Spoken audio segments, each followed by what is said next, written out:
Once a giant, always a giant. For me, it's only a giant. What's going on YouTube? Diggy546. Definitely hit that subscribe button if you're new. Like the video if you like the video. And I won't tell if you click that bell. But let's go ahead and get into this. All right, so Cowboys Giants, our first division game of the year. This is going to be the first, primetime game that the Giants play. We're wearing all white. All the Giants players are tweeting out, wear all white. The coaches are saying wear all white. So it's a big game we got coming up. Daniel Jones is 0-7 in prime time. And I'm going to start off with the Giants offense versus the Cowboys defense today. And first, I'll give you a quick overview of the Cowboys defense just in case, some changes have happened. And you guys probably want to take a look at it. So DeMarcus Lawrence, of course, has been there. Basham behind him, Sam Williams behind him, who I think are all good players. They got some really good depth at defensive and along their defensive line altogether. Quentin Bohanna's playing nose tackle for him. He's been stout there, stopping the run. Osa Odigizua, the little brother of Owa Odigizua that was on the Giants a couple years ago, he's been a very solid defensive tackle for them. Then you got Dorrance Armstrong, Dante Fowler. Dorrance Armstrong is a great rotational piece for them. I think he starts some games, doesn't start some games, depending on where Micah is lined up. Dante Fowler is a beast, and he's a guy that's, been a solid player pretty much everywhere he's gone. Has never gotten to that elite stage that people expect him to get to coming out of college, but a good pass rusher. Definitely a good pass rusher. And then, of course, you got the guy that everybody's thinking about, Micah Parsons. You got Anthony Barr. And I'll get back to Micah Parsons here, but let's get through the rest of the depth chart. Leighton Vander Esch, Jabril Cox, just solid in their front seven. And you got Anthony Brown, Jordan Lewis, Trevon Diggs. I would say Diggs is probably the best corner out of that, but of course we see that he can be had. Jerron Kearse and Donovan Wilson at safety. And then they also have Malik Hooker. They have three safeties for starting safeties, and Donovan Wilson kind of plays that nickel backer for them from what I've seen on tape. So solid defense. I mean, their biggest weakness may be somebody like Anthony Brown, but I think he's at the very least a solid corner. Really solid roster. But the first guy that stands out is Micah Parsons, and I'm actually going to have a clip right here, something new that I'm doing of exactly what Micah Parsons is going to be bringing to this game on Monday. All right, so this is the standout player for this week. Micah Parsons, number 11, as Skip Bayless calls him, 11 from heaven. He's just going to take La'el Collins to school. This is just pretty much just a out inside. La'el Collins looks like crazy trying to defend this. Let's just let this play. With this guy, Micah Parsons, listen, there's not much explaining that needs to be done. Just watch this. He's going to attack the outside, cross him over, push his hand on his back right there. As you see, La'el Collins is trying to recover from getting beat to the outside. Gets completely beat. Micah Parsons realizes, I've got him completely beat to the outside. He could continue to run, but La'el Collins is kind of trying to recover right here. But he crosses back against La'el Collins again. And you never want to have your back turned to the man you're supposed to be blocking. And he just gets destroyed right here. I mean, he just gets destroyed. And the relentless effort from Micah Parsons right here is ridiculous. So as you see, Micah Parsons is a guy who's a defensive player of the year type of candidate. He's a guy that can wreck the game.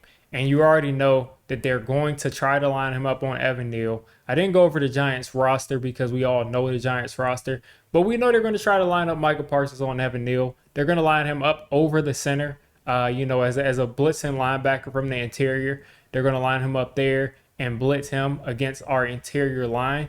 And we'll see if they can hold up. Probably not. So we're going to have to figure out how we can circumvent that and how we can stop him from wrecking the game, from blitzing inside and going against Evan Neal. He can completely wreck this game. He could be the guy that forces 2 or 3 fumbles, has 2 or 3 sacks, has an interception. He's a guy that can do it all. And he is a ferocious player. He plays with a nonstop motor. And we have got to account for Micah Parsons on every single play, because if we don't, all it takes is 1 or 2 plays in this game for Micah Parsons to completely change the momentum of the game. That's what those game-changing pass rushers can do for you.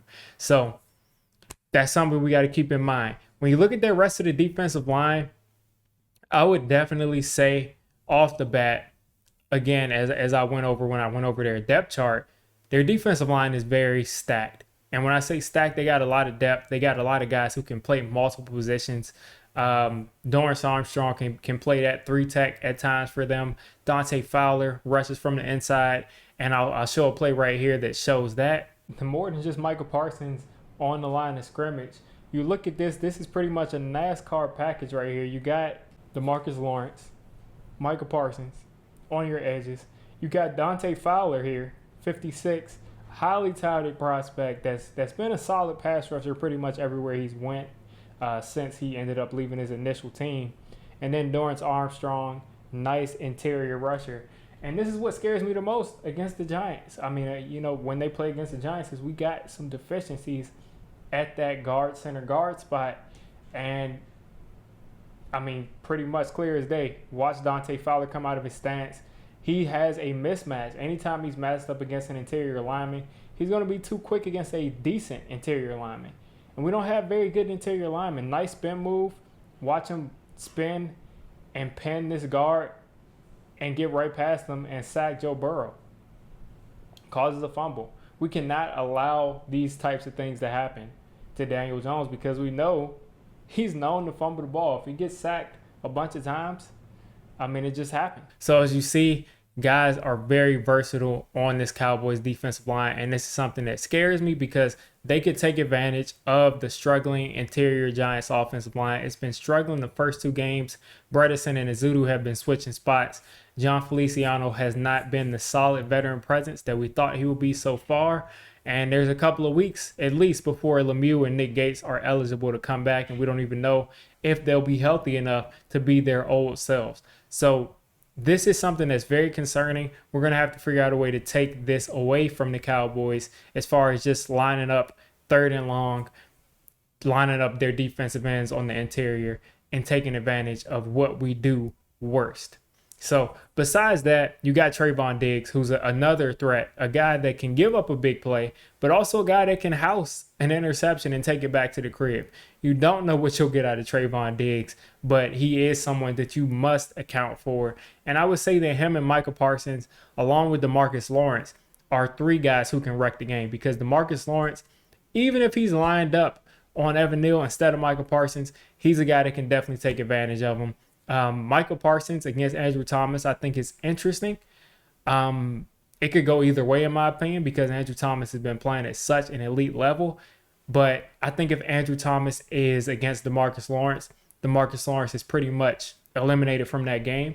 But Micah Parsons probably could, do something against Andrew Thomas a couple of plays out of this game. So that's a pretty good look at their defense. When I think about what our offense needs to do, it's the same thing as every game. Run the ball effectively. Take the plays that are there. Daniel Jones hasn't made a bunch of big plays this year, but if he takes the plays that are there, doesn't hold on to it for too long and let that guy, Micah Parsons, and let Trevon Diggs start to look into the backfield and Micah Parsons get closer to him, take the plays that are there. This is not the time to step up and be a hero this game. This is the time to take the win that is there with the Cowboys backup quarterback in the game. Let your defense play good defense. Hand it off to Saquon. Make the throws that are there. Scramble when you need to. Run the ball when you need to. Get down every single time. This defense swarms to the ball. They shut down Tom Brady pretty much. They shut down Joe Burrow. These are 2 playoff teams from last year. So the Giants offense does not hold a candle to this past 2 weeks. So we just need to make this a defensive game. Run the ball and play defense, which I'll get to in a couple of seconds. So I'll start off with our defense. I'll give a quick update on our defense. It seems like Azeez Ojulari and Kayvon Thibodeaux will be back this week. Sadly, Leonard Williams probably will not be back this week. It'll probably be a little while before he's back. But reporters are saying that Azeez has given them word that he will play on Monday. And Kayvon Thibodeaux has been talked about as someone who's really close to playing on Monday. So if we have both of them guys out there, I think that changes everything from a pass rushing standpoint. they've been having a little bit of struggle from Tyler Smith and Terrence Steele on the outside. I think Terrence Steele is a little bit more solid than Tyler Smith, but these guys can be had if Kayvon, Thibodeaux, and Azeez are healthy, and we can, try to rest that passer. Sure, we will have to stop the run, and I know the Cowboys are going to come out quick to try to run that ball, but if we can get a lead, if we can run that ball early on and get a lead and hit a couple of good plays at the beginning of the game, I believe this game can be a game that we can win fairly easily if we can pin our ears back and get to Cooper Rush. But Cooper Rush is a guy that will make plays against the blitz. So don't get it confused. He is a backup quarterback, but he is a guy that can step up in key moments, make good throws under pressure. And I have a perfect example of it right here. All right, so this play, you got Cooper Rush back here. His best friend, Noah Brown, is just going to basically run a post route. And there's all this space over here by the 40-yard line, all this space over here. And Eli Apple is on an island. He's in no man's land. There's no way that he's going to be able to cover this receiver running all the way from one hash of the field, the right hash of the field, all the way across the logo, all the way to this side of the field. So they're going to send a blitz here. This guy's, I think, coming on a stunt. This guy blitzes. He takes the wide edge around blitz. And this is just man coverage all across the board. This is a man blitz, and it doesn't get home. And if Wink sends these blitzes on Monday and they don't get home, Cooper Rush is showing you that he'll make you pay under pressure. If it doesn't get home in time, he'll make you pay. So let's watch this here. Again, Noah Brown, top of your screen, from the top of your screen, 1, 2, 3, right closest to the line of scrimmage is Noah Brown. Eli Apple's playing off. He crosses his face. Again, look at all the space you have on this 40-yard line. There's no way that Eli Apple's going to be able to keep up. Cooper Rush hits him in strike with the guy right in his face. As you see the Bengals guy right in his face. Hits him in stride. So Cooper Rush will make you pay if you don't get home on these blitzes. So as you see, the offensive line did a good job of picking up that blitz. Cooper Rush stayed there right under the pressure, made that throw with no fear, hit the receiver in stride, nothing erratic right there. Wink Martindale talked about Cooper Rush as a guy that he thinks is a starting level quarterback. I think there's a little bit of fluff right there, to kind of, fluff up your opponent. But I do think there's some validity to that. He's calm. He makes the right decision. He does not try to force things outside of the offense. He takes what the defense gives him. And if we're blitzing and we're not getting home, that could be a huge issue. So the Cowboys are going to try to attack us, as I said earlier, with Ezekiel Elliott and Tony Pollard. Both are guys that they can run inside.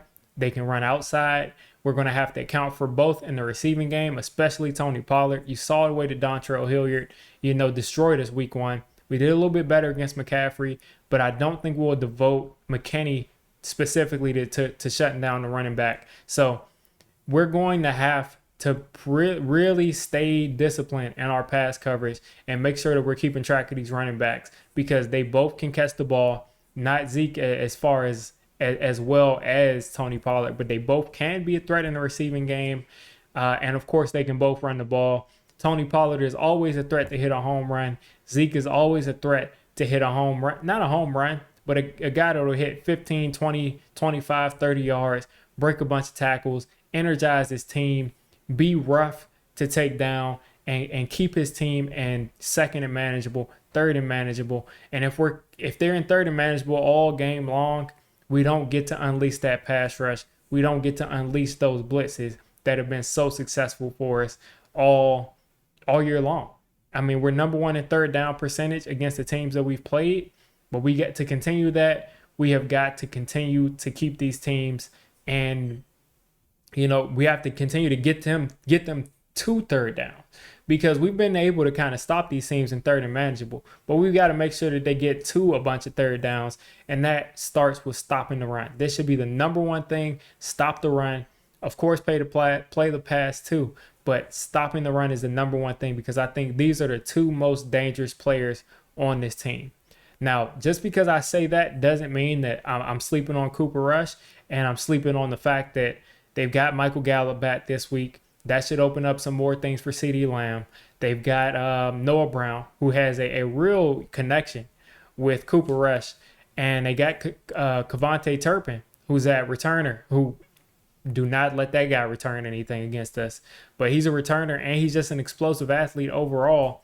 They've got some weapons there that can definitely wreck the game for us in the receiving game. Also, Dalton Schultz right there could also do that. But I think it all starts with the Giants defense stopping the run. So that'll be a concern of mine with them switching out both edge players. Jihad Ward is elite at stopping the run these first 2 weeks of the season. Zimenez has been solid. I think Azeez will be better than Zimenez in stopping the run. But we got a rookie coming in there, Kayvon Thibodeaux. Can he step up and be that guy, that Jihad Ward, we're going to be losing run defense by taking out Jihad Ward and taking out Leonard Williams. So it'll be interesting to see what the rookie looks like in his first game, stopping the run, being disciplined, not falling for the okie doke, running upfield, and letting these guys get around him and, not keeping lane discipline. So that is the number one thing that we need to do is stop the run. If we are able to stop the run and make this defense, make this offense, this Cowboys offense one-dimensional, I think the Giants will be able to win this game pretty easily, barring any turnovers, barring any, huge returns from Kayvon Turpin. So overall, I think this is another game on the schedule where this team seems to be around the same level as the Giants as far as how they're playing. Cooper Rush has been solid. The Cowboys defense has been borderline elite, if not already elite. We got a couple of, superstar players that we got to watch out for. And, Ezekiel Elliott and Tony Pollard together, I would say, is an elite running back at the worst. And then you got Micah Parsons, who could wreck the game. And then you got another guy who's going to jump every route in the book, Trevon Diggs. And the Giants haven't been too aggressive. So if he's jumping a bunch of routes and is giving up, 10-yard plays, 15-yard plays, he's going to continue to jump those routes unless you're willing to really go deep against him. So we got some guys against us that can wreck the game. We have got to make sure to play disciplined football, play our game, play within our game, and everything else will fall into place. I think we're the better team constructed right now without Dak Prescott on their team. May the best team win. Go Giants. You guys let me know what you're looking forward to most this Monday. You made it this deep into the video. Come on, just hit the subscribe button. I make Giants content primarily, draft content secondarily, and during the season, I'm going to be doing a lot of reacting to pretty much most of the NFL games and everything NFL. So if you made it this deep, go ahead and join the D6 squad.